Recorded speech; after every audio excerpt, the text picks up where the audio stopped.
Je, unajua kwamba ukiagiza gari inaweza kutupwa baharini? Hii inawezekana, na sio kwa gari peke yake, hata mizigo mingine pia. Na hii ni halali na inaruhusiwa na maritime law. Hawa ni wadhibiti wa shughuli zote zinazoendelea baharini. Kitendo hiki kinaitwa jettison, na sababu kubwa ambayo huwa inasababisha jettison ni pale ambapo yanatokea mawimbi makubwa ambayo hayakutarajiwa. Kwa hiyo wanapunguza mizigo kufanya meli kuwa nyepesi zaidi, ili kuokoa mali zitakazobaki kwenye meli pamoja na meli yenyewe kuliko kupoteza vyote. Sasa utakuwa unajiuliza, je, hiyo hasara itakuwa ni ya nani?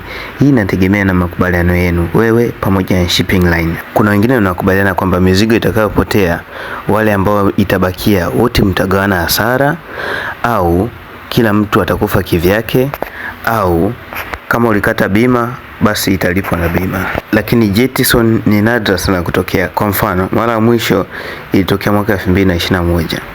Je, wewe ukiwa unaagiza gari utakata bima au hautakata bima?